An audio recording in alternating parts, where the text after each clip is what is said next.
పరిశుద్ధాత్మదేవుడు రాసిన ప్రకటన గ్రంథం. ఈ గ్రంథమును చదువువాడును వాటిని విని ఇందులో వ్రాయబడిన సంగతులను గైకును వారును ధన్యులు. ఈ సంగతులను గూర్చి సాక్ష్యమిచ్చువాడు నేను త్వరగా వచ్చుచున్నానని చెప్పుచున్నాడు. ఆమేన్. ప్రభువైన యేసు రమ్ము అని ఆ ప్రభువును ఆహ్వానిస్తూ ప్రకటన గ్రంథాన్ని మనం ధ్యానం చేసుకుందాం. క్రీస్తు యేసు పరిశుద్ధ నామాన్ని బట్టి మీ అందరికీ శుభాశీస్సులు. ఎలా ఉన్నారు? బాగున్నారా? మానవ జీవితంలో అనేక యోచనలు మన జీవితాల్లో కలిగి ఉంటాయి. అవి స్థిరపడబడాలి అని మనము కోరుతూ ఉంటాం. కానీ అవి ఎందుకు స్థిరపడవు అనగా వ్యర్థమైన మాటలు, నిరాశ కలిగిన మాటలు, నిస్పృహ కలిగిన మాటలు, నిరీక్షణ లేని మాటలు మనం మాట్లాడుతుంటాము. కాబట్టి మనల్ని మనం మోసపరుచుకునే విధంగా ఉంటాము. కాబట్టి ఇలాంటి మాటలు మనం మాట్లాడుతుంటాం. కానీ క్రీస్తు యందు మనం నమ్మకం కలిగి జీవిస్తే మనం యోచించినవన్నీ దేవుడు స్థిరపరుస్తారు. ఇంత గొప్ప ఆత్మీయ సత్యాన్ని మనం తెలుసుకోవాలి అనంటే ఈ రక్షణ సువార్త విని రక్షణ పొందాలి.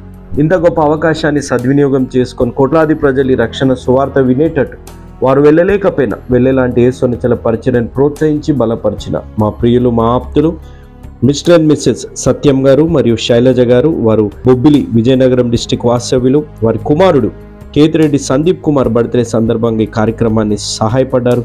ఈ కుటుంబం కొరకే ప్రత్యేకంగా ప్రార్థిస్తాం. ప్రేమ నమ్మకం కలిగిన మా ప్రియ పరలోకపు తండ్రి, జీవం కలిగిన మా దేవ, మీ ద్వారా ప్రేరేపింపబడి మీ ప్రేరేపణకు స్పందించి ప్రవ్వా సత్యం గారు, శైలజ గారు, వారు ఈరోజు కోట్లాది ప్రజలు దేని కొరకైతే యోచించి ఉన్నారు ప్రవ్వా, ఆ యోచనకు తగ్గట్టు వారి ఆత్మీయ జీవితం ఉండే ఆత్మీయ అనుభవంలోకి నడిపించే అవకాశాన్ని, ఈ రక్షణ సువార్త విని రక్షణ పొందే అవకాశాన్ని సద్వినియోగం చేసుకొని వారు వెళ్ళలేకపోయినా వెళ్ళేలాంటి యేసురచల పరిచయం ప్రోత్సహించి ఈ రక్షణ సువార్త కోట్లాది ప్రజలు వినేటట్టు చేసిన సహాయాన్ని బట్టి మీకు ఘనత, మహిమ, ప్రభావాలు చెల్లిస్తున్నాం. ఎన్నడూ కూడా వ్యర్థమైన మాటలు మేము పలకకుండా మీ కొరకు జీవించే ఆత్మీయ అనుభవంలోకి నన్ను మమ్మల్ని నడిపించమని మేము బ్రతిమలాడుతున్నాం. ప్రాముఖ్యంగా ప్రభా వారి కుమారుడు కేతిరెడ్డి సందీప్కి మంచి భవిష్యత్తుని, ఆయుష్ని, ఆరోగ్యాన్ని, ఆశీర్వాదాన్ని అనుగ్రహించండి. ఉద్యోగంలో ప్రమోషన్ను దయచేయండి ప్రభా. మంచి ప్యాకేజ్ వచ్చేలాగున మీరు సహాయపడండి. అదేవిధంగా కుమార్తె సంగీత రాణి గారి కొరకే కూడా ప్రార్థిస్తున్నాం. ఈ కుటుంబాన్ని అంతటిని మీరు నిండుగా మెండుగా దీవించి ఆశీర్వదించమని మేము బ్రతిమలాడుతున్నాం. ఈ కుటుంబానికి వాక్యం వింటున్న ప్రతి బిడ్డకి ఈరోజు రక్షణ సువార్త విని రక్షణ పొందాలని తీర్మానం తీసుకొని వ్యర్థమైన మాటలు వదిలి దేనిపై అయితే వారి యోచన కలిగి ఉన్నారో అది స్థిరపరిచే దేవుడు ఉన్నారు అని ఆత్మీయ అనుభవం నడిపింపబడే ప్రతి ఒక్క బిడ్డకి మీ ద్వారా ప్రేరేపింపబడిస్తున్న వాగ్దానము, ఆజ్ఞ తండ్రి, నీవు దేనినైనా యోచన చేయగా అది నీకు స్థిరపరచబడును. యోబు గ్రంథం 22వ అధ్యాయం 28వ వచనం, ఆజ్ఞ వ్యర్థమైన మాటల వలన ఎవడను మిమ్మును మోసపరచ నీయకుడి. ఎఫెసీయులకు రాసిన పత్రిక 5వ అధ్యాయం 6వ వచనం. ఈ విధంగా ఈ ఆజ్ఞానుసారంగా జీవించి వాగ్దానం మా జీవితాల్లో నెరవేరబడే ఆత్మీయ అనుభవంలోకి నన్ను మమ్మల్ని నడిపించమని ఈ వాక్యం వింటున్న ప్రతి బిడ్డకి, ఈరోజు రక్షణ సువార్త వింటున్న ప్రతి బిడ్డకి, ప్రాముఖ్యంగా ఈ కుటుంబానికి సత్యం గారికి, శైలజ గారికి, వారి కుమార్తె సంగీత రాణి గారికి, ప్రాముఖ్యంగా బర్త్డే జరుపుకున్న కేతిరెడ్డి సందీప్ కుమార్ జీవితంలో ఈ వాగ్దానం నెరవేరబడులాగున్న దేవుడు దీవించి ఆశీర్వదించునుగాక. ఆమేన్. Praise the Lord. ఎలా ఉన్నారమ్మా? ఎలా ఉన్నారు బాబు? మన ఇంట్లో ఉన్న వారందరూ బాగుగా ఉన్నారా? ఎవరైనా అనారోగ్యంగా ఉండి ఆసుపత్రిలో ఉన్నారా? ఇళ్లలో మంచాల మీద ఉన్నారా? ప్రియులారా, ఇంటిలో శాంతి లేకుండా, సమాధానం లేకుండా చాలా కష్టాలు పడుతున్న ప్రియ చెల్లెండ్రు ఆయా సమయాల్లో ఫోన్ చేస్తూ ప్రార్థన చేయించుకుంటూ ఉంటారు. వారి కొరకు ప్రార్థన చేస్తూ ఉన్నాం. ఈ దినాల్లో కుటుంబ వ్యవస్థను సాతానుడు పాడు చేస్తున్నాడు. కుటుంబాలలో భార్యాభర్తలను, బిడ్డలను తన వశం చేసుకుని శాంతి, సమాధానం లేకుండా సాతానుడు చేస్తూ ఉన్నాడు. తనకు సమయము చాలా తక్కువగా ఉందని ఏర్పరచబడిన వారిని సహితము అనగా విశ్వాసులను చాలా గలిబలి చేస్తూ ఉన్నాడు. ప్రియ విశ్వాసులారా, ఈ విషయాన్ని చాలా జాగ్రత్తగా మీరు కనిపెట్టాలి. సాతానుడు కుయుక్తి కలిగిన వాడు. సాతాను కుయుక్తిని ఎరిగి ప్రభువుకు సమీపంగా ఈ దినాల్లో జీవించాలని ప్రభు పేరిట మనవి చేస్తున్నాను. అన్నట్లు మీ ఆరోగ్యాలు ఎలా ఉన్నాయి? పాప కాలేజీకి క్రమంగా వెళ్తున్నావా? బాబు కాలేజీకి క్రమంగా వెళ్తున్నావా? హాస్టల్లో ఉన్న ప్రియ బిడ్డలారా, మీరు క్రమంగా చదువుతున్నారు కదూ. తల్లిదండ్రులు ఎంతో కష్టపడి మిమ్మల్ని చదివిస్తూ ఉన్నారు. మీరు జాగ్రత్తగా చదువుకోవాలని ప్రభు పేరిట మనవి చేస్తున్నాను. ఎంతో భారంతో యవనస్తుల కొరకు మేము ప్రార్థన చేస్తున్నాం. యవన కాలంలో రక్షింపబడాలి. ఎంతమంది యవనస్తులు రక్షింపబడతారు అంతగా దేశము అభివృద్ధి చెందుతుంది, కుటుంబము అభివృద్ధి చెందుతుంది, తద్వారా సంఘాలు అభివృద్ధి చెందుతాయి. కాబట్టి యవన బిడ్డలారా, మీ యవన ప్రాయంలోనే జీవితాన్ని చక్కదిద్దుకొనిమని మనవి చేస్తున్నాను. మంచిది, కార్యక్రమాన్ని ప్రారంభించుకుందాం. దయచేసి కార్యక్రమాన్ని ప్రారంభించడానికి ముందుగా ప్రార్థన చేసుకుని దేవుని యొక్క వాక్య ధ్యానంలోనికి వెళదాం. ప్రార్థన చేసుకుందాం. తల వంచండి, కళ్ళు మూసుకునండి, వీలున్న వారు మోకరించండి, ప్రార్థనలు నాతో ఏకీభవించండి.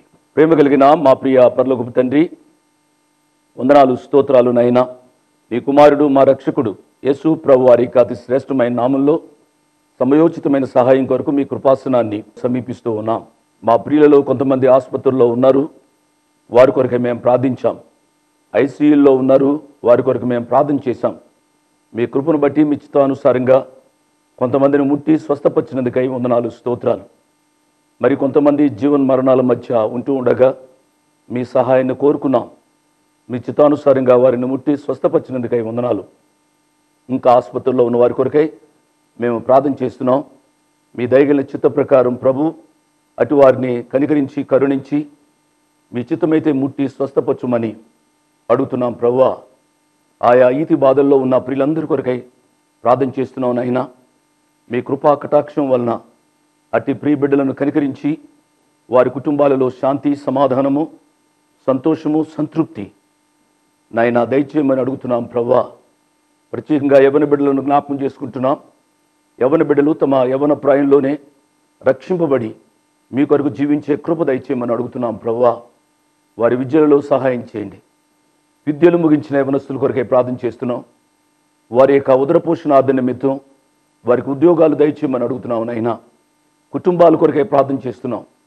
కుటుంబాలను ఈనాడు సాతానుడు పట్టుకొని పీడిస్తూ ప్రభువా శాంతి లేకుండా, సమాధానం లేకుండా చేస్తూ ఉన్నాడు. నైనా అటు కుటుంబాలలో శాంతి, సమాధానం దయచేయమని అడుగుతున్నాం. సంఘాల కొరకై ప్రార్థన చేస్తున్నాం. నైనా సంఘాలలో ఈనాడు నామకార్థ క్రైస్తవ్యం ఎక్కువగా ఉంది. స్వామి, దయతో మా సంఘాలను కనికరించండి. ప్రభువా, సంఘం మీ శరీరము స్వామి, కాబట్టి అట్టి పవిత్రమైన మీ శరీరమైన సంఘం ఐకమత్యంతో నాయన మీ కొరకు జీవించే కృప మా సంఘం పట్ల చూపించమని అడుగుతున్నాం. ప్రభువా, చేరవచ్చిన పిల్లలందరి కొరకై నాయన ప్రార్థన చేస్తున్నాం. నాయన వారి వారి అవసరాలను బట్టి మీ కృపలోని సమృద్ధి ప్రకారం వారిని దీవించి మహిమ పొందమని యేసయ్య నామమున స్తుతించి గణపరిచి వేడుకున్నాము తండ్రి. ఆమేన్. ప్రార్థనలో పాల్గొన్న మీ అందరికీ నా ప్రత్యేక వందనాలు. దేవుడు ఈ దినం తన వాక్య సమృద్ధి చేత మనను దీవించునుగాక. బైబిల్ తెరిచి ఉంచారు కదూ. ప్రకటన గ్రంథం 13వ అధ్యాయం మీ ముందు ఉందని నేను ఆశపడుతున్నాను. మొదటి 3 వచనాలు చదువుతున్నాను. మరియు 10 కొమ్ములను 7 తలలను గల ఒక క్రూర మృగము సముద్రంలో నుండి పైకి వచ్చుట చూచితిని. దాని కొమ్ముల మీద 10 కిరీటములను, దాని తలల మీద దేవదూషణకరమైన పేళ్లను ఉండెను. నేను చూచిన ఆ మృగము చిరుత పులిని పోలియుండెను. దాని పాదములు ఎలుగుబంటి పాదముల వంటివి, దాని నోరు సింహపు నోరు వంటిది. దానికి ఆ ఘటసర్పము తన బలమును, తన సింహాసనమును, గొప్ప అధికారమును ఇచ్చెను. ప్రియులారా, గత పాఠంలో 2వ వచనం మీద కొద్దిగా మనం ధ్యానం చేసుకున్నాం. నేను చూచిన ఆ మృగము చిరుత పులిని పోలిండెను. దాని పాదములు ఎలుగుబంటి పాదముల వంటివి, దాని నోరు సింహపు నోరు వంటిది. ఈ విషయాలు మనం అర్థం చేసుకోవాలి. అనగా దానియేలు గ్రంథం 2వ అధ్యాయము, 7వ అధ్యాయము, 8, 9, 11 అధ్యాయాలు చదవాలి అని నేను చెప్పాను. మీరు చదివి ఉంటారని నేను ఆశపడుతున్నాను. దయచేసి నేను ఒక పటాన్ని చూపెట్టాను. అది ఈ పటంలో మనం చూసినట్లయితే దానియేలు భక్తుడు నెబుకద్నెజరు కనిన కల యొక్క భావాన్ని చెప్పిన వివరాలు ఈ పటంలో నేను పొందుపరిచాను. దానియేలు గ్రంథం 2వ అధ్యాయము, దానియేలు గ్రంథం 7వ అధ్యాయము. ఈ పటము ద్వారా మీకు కొన్ని సత్యాలు చెప్పాలని నేను ఆశపడుతున్నాను. దానియేలు గ్రంథం 2వ అధ్యాయము 32వ వచనాన్ని చూసినట్లయితే ఆయన గొప్ప ప్రతిమను చూచాడు. ఆ రాజు మర్చిపోయాడు. దేవుని యొక్క మహాకృప వలన దానియేలు రాజుగారి కన్నా కలను దాని భావాన్ని చెబుతున్నాడు. ఆ రాజుగారు ఆ చూచిన ఆ కలలోని విగ్రహము ఈ రీతిగా ఉన్నట్లుగా దానియేలు మహాభక్తుడు చెప్పాడు. ఏమిటి అనగా చూడండి, దాని రొమ్మును భుజములను వెండివియు, దాని ఉదరము తొడలను ఇత్తడివియు, దాని మోకాళ్ళు ఇనుపయు, దాని పాదములలో ఒక భాగము ఇనుము మట్టి కలిసి ఉన్నట్టుగా ఈ యొక్క భాగంలో మనం చూచాం. ఇది నెబుకద్నెజరు రాజు కనిన కళ. తదుపరి కొద్ది కాలానికి దానియేలు కూడా ఒక దర్శనాన్ని చూచినట్లుగా దానియేలు గ్రంథం 7వ అధ్యాయంలో మనం చూస్తాం. ఈ 7వ అధ్యాయంకి వచ్చేటప్పటికి దానియేలు దేవునితో ఎక్కువ సమయాన్ని గడుపుతూ వచ్చాడు. కాబట్టి భవిష్యత్తులో జరిగే విషయాలు దేవుడు దానియేలుకు చూపించినట్లుగా మనం చూస్తాం. ఇక్కడ ఒక పాఠం ఏమిటి అనగా, దానియేలు ఉద్యోగం చేశాడు అనగా రాజు యొక్క కొలువులో ఉన్నాడు. తదుపరి దానియేలుకు విరామం దొరికింది. దానియేలు గ్రంథం 2వ అధ్యాయంలో రాజుగారు కనిన కల యొక్క భావాన్ని చెప్పాడు. కానీ దానియేలు గ్రంథం 7వ అధ్యాయంలో దానియేలే ఒక దర్శనాన్ని చూసినట్లుగా చూస్తున్నాం. దాని ద్వారా మనం నేర్చుకోవాల్సిన పాఠం ఏమిటి అనగా, దానియేలు విరామ సమయంలో దేవునితో ఎక్కువ సమయాన్ని గడిపి భవిష్యత్తు విషయాలు తెలుసుకున్నట్లుగా మనం గ్రహించాలి. దానియేలు గ్రంథం మనం చదివితే అర్థమవుతుంది. నేను చెప్పేది ఏమిటనగా, చాలామంది ఉద్యోగాలు చేస్తున్నప్పుడు చాలా బిజీగా ఉంటారు. కుటుంబ బాధ్యత, ఉద్యోగ బాధ్యత, కుటుంబాన్ని చూసుకుని ఉద్యోగాన్ని చూసుకుని అలసిపోయి ఎక్కువ సమయాన్ని ప్రభుతో గడపడానికి ఉండకపోవచ్చు. కానీ రిటైర్ అయిన నా ప్రియులకు నేను మనవి చేసేది ఏమిటనగా, ఈ విరామ సమయంలో దేవునితో ఎక్కువగా గడుపమని ప్రభు పేరిట నేను మీకు మనవి చేస్తూ ఉన్నాను. దానియేలు 7వ అధ్యాయంలో ఒక కలను కన్నాడు. ఆ కల విషయాన్ని చెబుతున్నాడు. దానియేలు గ్రంథం 7వ అధ్యాయం 4వ వచనం, మొదటిది సింహమును పోలినది, గాని దానికి పక్షిరాజు రెక్కల వంటి రెక్కలుండెనో. దయచేసి మీరు చూడాలి. రెండవది ఏమిటి అనగా, రెండవ జంతువు ఎలుగు బంటిని పోలినది. అది ఒక పార్శ్వం మీద పండుకొని తన నోట పండ్ల మధ్య 3 ప్రక్కటెముకలను పట్టుకున్నది. ఇది ఎలుగు బంటి, దాని నోటిలో 3 ప్రక్కటెముకలు కలిగి ఉన్నట్లుగా మనం చూస్తాం. మూడవ చిత్రం ఏమిటనగా 6వ వచనం, అటు పిమ్మట చిరుత పులిని పోలిన మరొక జంతువును ఆయన చూచాడు. దాని వీపున పక్షి రెక్కల వంటి 4 రెక్కలు ఉండెనో. ప్రియులరా, కాబట్టి ఈ విషయాన్ని మీరు గమనించాలి. 7వ వచనంలో చూసినట్లయితే 4వ మృగాన్ని చూస్తున్నాడు. పిమ్మట రాత్రి యందు నాకు దర్శనములు కలిగినప్పుడు నేను చూచుండగా ఘోరమును భయంకరమునగు 4వ జంతువు ఒకటి నాకు కనబడెనో. ఇది నెబుకద్నెజరు కనిన కళ చిత్రం. ఇది దానియేలు మహాభక్తుడే కనిన కళ. ప్రియులారా, ఈ విషయాలు ఈ రీతిగా ఉన్నట్లయితే మనము చూచింది ఏమిటి అనగా, ఈ ప్రకటన గ్రంథం 13వ అధ్యాయంలో మనము ఈ యొక్క చిత్రాన్ని మనం చూస్తూ ఉన్నాం. ఏమిటనగా, ఆ మృగము చిరుతుపులు వలె ఉంది. దాని పాదములు ఎలుగుబంటి పాదములు, దాని నోరు సింహపు నోరు. మీరు ఒకసారి చూసినట్లయితే చూడండి, ఇక్కడ మనం చూసినట్లయితే ఇక్కడ సింహము, ఎలుగుబంటి, చిరుతపులి, క్రూర మృగం. ఇక్కడ మనం చూసేది చిరుతపులి, ఎలుగుబంటి పాదాలు, సింహము నోరు. అనగా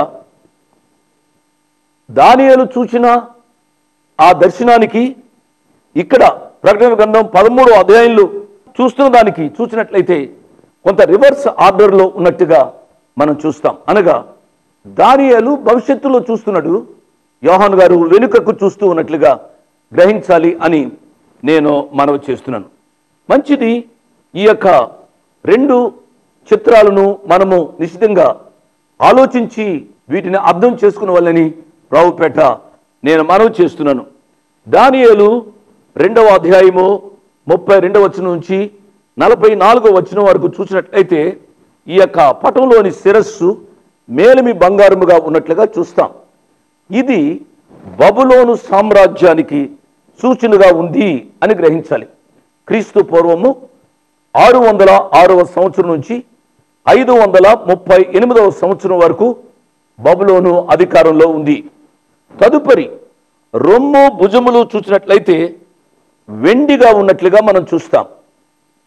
ఈ వెండిగా ఉన్న ఈ యొక్క స్థితి ఏ రాజ్యాన్ని చూపిస్తుంది అనగా మాదీయ పారసిక రాజ్యాన్ని చూపెడుతున్నట్లుగా గ్రహించాలి. ప్రియులరా, ఈ బబులోను అనే చెప్పనే ఈ దానియేలు దర్శనంలో ఇదే సింహముగా ఉన్నట్లుగా చూస్తాం. అవును, మొట్టమొదటిగా బబులోను సామ్రాజ్యము ఒక సింహము వలె పరిపాలించినట్లుగా దేవుని యొక్క వాక్యంలో ఈ దానియేలు గ్రంథం చదువుతుంటే మనకు అర్థమవుతుంది. ఈ యొక్క రెండవ భాగంలో చూసినట్లయితే రొమ్ము భుజములు వెండిగా ఉన్నాయి. అదే రీతిగా దానియేలు చూసిన దర్శనంలో చూసినట్లయితే ఎలుగుబంటిని చూచాడు. ఇది మాదీయ పారసిక రాజ్యానికి సూచనగా ఉన్నట్లుగా చూస్తాం. దీని యొక్క కాలము క్రీస్తు పూర్వము 538వ సంవత్సరం నుండి 330వ సంవత్సరం వరకు రెండవది. మూడవది చూసినట్లయితే ఉదరము తొడలు ఇవి ఇత్తడిగా ఉన్నట్లుగా చూస్తాం. ఇది గ్రీకుల రాజ్యానికి సాదృశ్యంగా ఉన్నట్లుగా చూస్తాం. అదే దానియేలు చూసిన దర్శనంలో ఇది చిరుత పులి 4 రెక్కలు కలిగిన చిరుత పులిగా మనం చూస్తాం. ఈ 4 రెక్కలు దేనికి సాదృశ్యం అనగా గ్రీకుల కాలంలో ఆ యొక్క దేశం అలెగ్జాండర్ మరణించిన తదుపరి ఈ యొక్క గ్రీకు రాజ్యము 4 భాగాలుగా విభాగించబడినట్లుగా మనం చూస్తాం. ప్రియులారా, దయచేసి ఈ 2 విషయాలు మీరు అర్థం చేసుకోవాలి. నేను ప్రకటన గ్రంథానికి నేను వస్తాను. తదుపరి మోకాళ్ళు చూసినట్లయితే ఇనుము, పాదములు వ్రేళ్ళు ఇనుము మట్టి కలిసినట్లుగా మనం చూస్తాం. అది ఈ 4వ జంతు. దానియేలు చూసిన దర్శనంలో ఇది 4వ జంతు. దీని గురించి ఏమి రాయబడి ఉంది అనగా ఘోరమును భయంకరమైన జంతువు అని వ్రాయబడి ఉంది. 3వ గ్రీకుల రాజ్యం క్రీస్తు పూర్వము 330 నుండి క్రీస్తు పూర్వము 30 వరకు. తదుపరి 4వది రోమా సామ్రాజ్యం చూసినట్లయితే క్రీస్తు పూర్వము 30 నుండి క్రీస్తు శకము 364వ సంవత్సరం వరకు రోమా సామ్రాజ్యము ఉన్నట్లుగా గ్రహించాలి అని ప్రభు పేరిట నేను మనవి చేస్తున్నాను. ఈ 364వ సంవత్సరాన్ని ఈ రోమా సామ్రాజ్యము 2 భాగాలుగా విభాగించబడింది. ఏమిటనగా east Rome and west Rome. తూర్పు రోమా సామ్రాజ్యము, పశ్చిమ రోమా సామ్రాజ్యము. తూర్పు రోమా సామ్రాజ్యానికి కాన్స్టాంటినోపుల్ ఆ ముఖ్య పట్టణంగాను, తదుపరి వెస్ట్ రోముకు అనగా పశ్చిమ రోమాకు రోము క్యాపిటల్ గాను ఉన్నట్లుగా మనం చూస్తాం. ఇది దానియేలు గ్రంథంలో ఉన్నది. మనం ప్రకటన గ్రంథానికి వచ్చినట్లయితే చూచారా? ప్రకటన గ్రంథానికి వచ్చినట్లయితే ఈ రీతిగా ఉంది. ఆ మృగము చిరుత పులిని పోలినట్లుగా మనం చూస్తాం. ఈ చిరుత పులి అనేది మనం దానియేలు గ్రంథంలో నెబుకద్నెజరు దానియేలు దర్శనాలకు కొంచెం భిన్నంగా ఉంది. మొట్టమొదటిగా చిరుత పులి రివర్స్ ఆర్డర్లో ఉంది.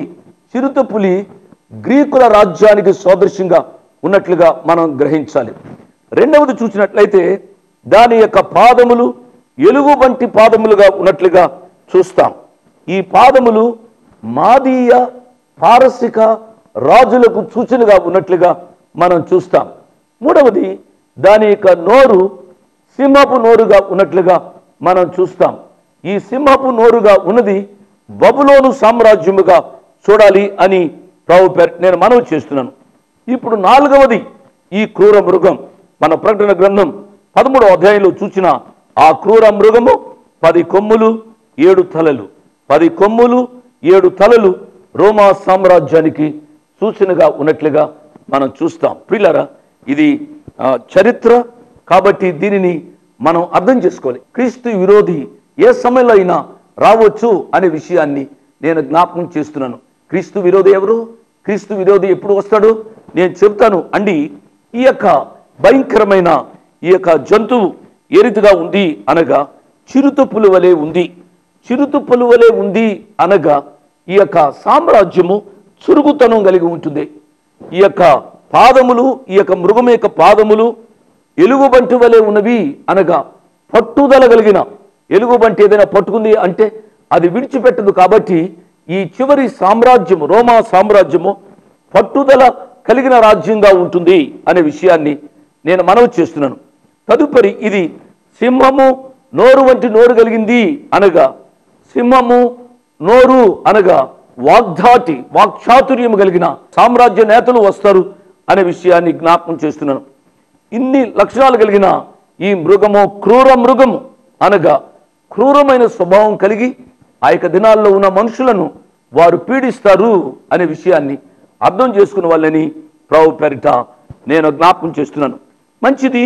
ఈ యొక్క క్రూర మృగము చిరుత పులిని పోలి ఎలుగు వంటి పాదములు వంటి పాదములు కలిగి సింహపు నోరు వంటి నోరులు కలిగిన ఈ యొక్క మృగము చాలా భయంకరమైన రీతిగా ఉన్నట్లుగా మనం గ్రహించాలి. ప్రియులారా, ఈ క్రూర మృగమే ఒక మనిషి అన్నాం కదా, కనుక ఈ మనిషి క్రీస్తు విరోధి అని గ్రహించాలని మరి ఒకసారి నేను మనవి చేస్తున్నాను.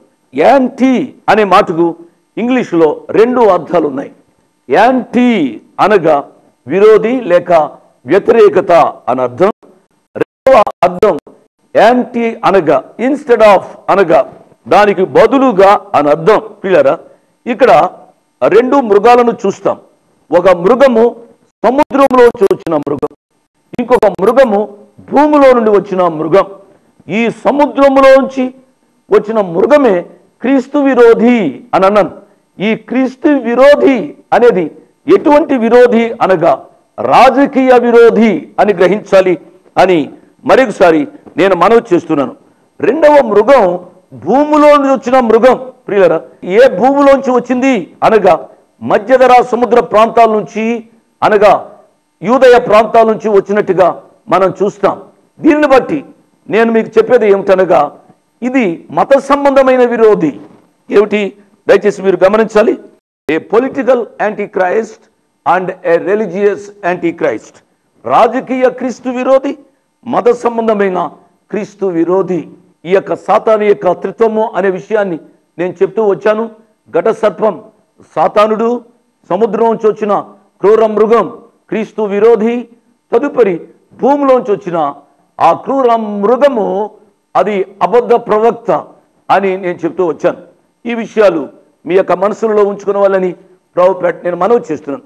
అనేక పర్యాయాలు అడుగుతూ ఉంటారు, ఈ యొక్క క్రీస్తు విరోధి లేక అంత్యక్రీస్తు, క్రీస్తు విరోధి యాంటీ క్రైస్ట్ ఎప్పుడు వస్తాడు, ఎక్కడి నుంచి వస్తాడు అని అంటూ ఉంటారు. ప్రియులరా, అసలు the concept of anti Christ అనగా క్రీస్తు విరోధి అనగా ఎవరో మనం గ్రహించాలి అని నేను మనవి చేస్తున్నాను. క్రీస్తు విరోధి అనే మాట యోహాను భక్తుడే వ్రాసాడు. ప్రియులరా, దేవుని యొక్క వాక్యంలో మనం చూస్తాం. యోహాను గారు వ్రాసిన మొదటి పత్రిక 2వ అధ్యాయము చూడండి. ఆయన క్రీస్తు విరోధి యొక్క నిర్వచనాన్ని ఇచ్చాడు. యేసు క్రీస్తు కాడని చెప్పువాడు తప్ప ఎవడు అబద్ధికుడు? తండ్రిని కుమారుని ఒప్పుకొనని వీడే క్రీస్తు విరోధి. అవును, ఎవరైతే యేసు ప్రభువారిని తండ్రి అయిన దేవుని ఒప్పుకున్నారో వారే క్రీస్తు విరోధులని గ్రహించాలని ప్రభుపేట నేను మనవి చేస్తున్నాను.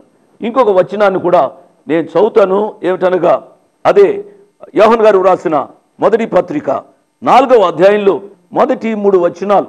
ప్రియులరా, అనేకులైన అబద్ధ ప్రవక్తులు లోకంలోనికి బయలు వెళ్ళి ఉన్నారు కనుక ప్రతి ఆత్మను నమ్మక ఆయా ఆత్మలు దేవుని సంబంధమైనవో కావో పరీక్షించుడి. యేసు క్రీస్తు శరీరధారి అయి వచ్చినని ఏ ఆత్మ ఒప్పుకొనునో అది దేవుని సంబంధమైనది. ఏ ఆత్మ యేసును ఒప్పుకొనదో అది దేవుని సంబంధమైనది కాదు. దీనిని బట్టి దేవుని ఆత్మను మీరు ఎరుగుదురు. క్రీస్తు విరోధి, అండర్లైన్ దట్, క్రీస్తు విరోధి ఆత్మ వచ్చునని మీరు వినిన సంగతి ఇదే.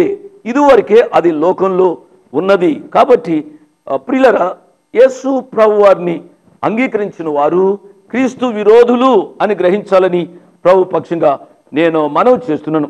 యోహాను గారు రాసిన 2వ పత్రిక 7వ వచనాన్ని మీరు చూడండి. యేసు క్రీస్తు శరీరధారి అయి వచ్చినని ఒప్పు కొనని వంచకులు అనేకులు లోకంలో బయలుదేరి ఉన్నారు. అట్టివాడే వంచకుడును క్రీస్తు విరోధినై ఉన్నాడు. నేను ఇన్ని రెఫరెన్సెస్, ఇన్ని వచనాలు నేను ఎందుకు చదివాను అనగా, క్రీస్తు విరోధి ఎవడో ఈ దినాల్లో మీరు ఆలోచించాలని నేను మనవి చేస్తున్నాను. ప్రభు వారు చెప్పారు అండి, మత్తయి సువార్త 24వ అధ్యాయము 24వ వచనం చూసినట్లయితే ఈ రీతిగా వ్రాయబడి ఉంది, అబద్ధపు క్రీస్తులను అబద్ధపు ప్రవక్తలను వచ్చి సాధ్యమైతే ఏర్పరచబడిన వారిని సహితము మోసపరచుటకై గొప్ప సూచక క్రియలను మహత్కార్యములను కనబర్చెదరు. ఈ దినాల్లో సూచక క్రియలు, మహత్కార్యాలు, అద్భుతాలు మేము చేస్తున్నాము.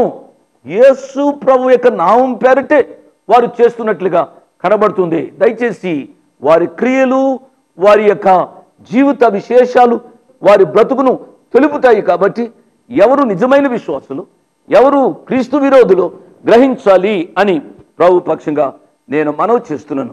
ప్రియులరా, ఈ దినాల్లో చాలా విచారకరమైన సంగతులు బహిరంగంగా మనం చూస్తున్నాం. కూటాలలో మనం చూస్తున్నాం.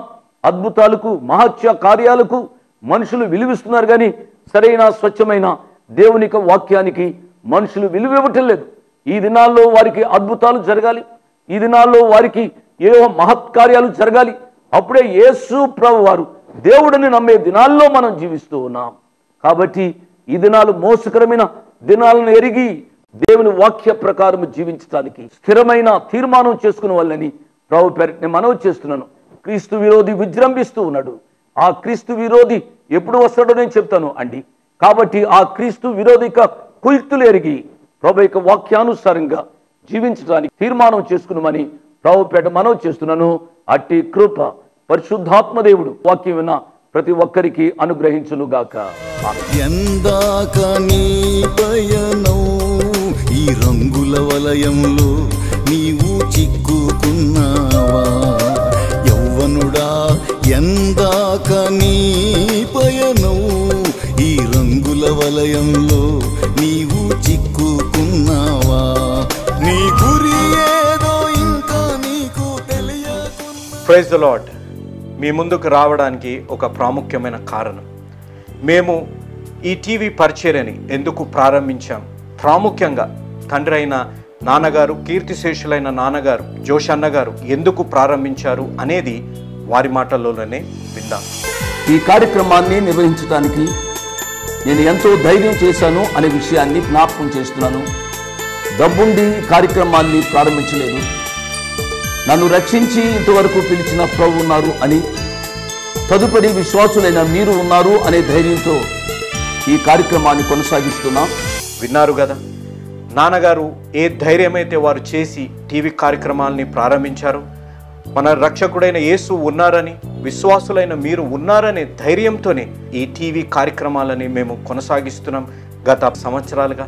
ఇక ముందు కూడా మేము కొనసాగించాలి అని అంటే మీలో విశ్వాసులైన మీరు, ప్రేరేపింపబడ్డవారు మీరు, వచనం వెంబడి వచ్చిన ధ్యానాలు జోషన్న గారివి, పాయింట్ వైజ్ ధ్యానాలు జాన్ స్పర్జన్ గారివి, హీరోస్ ఆఫ్ ది బైబిల్ అనే సిరీస్ ధ్యానాలు భక్త్ సింగ్ నావి కొనసాగేటట్టు మీరు ప్రేరేపింపబడితే, మీరు సహాయం చేసి మీరు నేరుగా నాతోని మాట్లాడవచ్చు.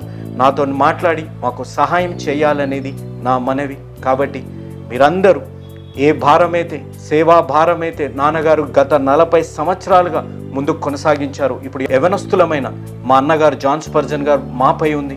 కాబట్టి మీరు కూడా ఏ విధంగా నాన్నగారిని అయితే ప్రోత్సహించారు, నాన్నగారిని ఆదరించారు, మమ్మల్ని కూడా ఆ విధంగానే ప్రోత్సహించి ఆదరిస్తారని నమ్ముచు సెలవు తీసుకుంటున్నాను. దేవుడు మిమ్మల్ని దీవించి ఆశీర్వదించునుగాక. ఆమేన్.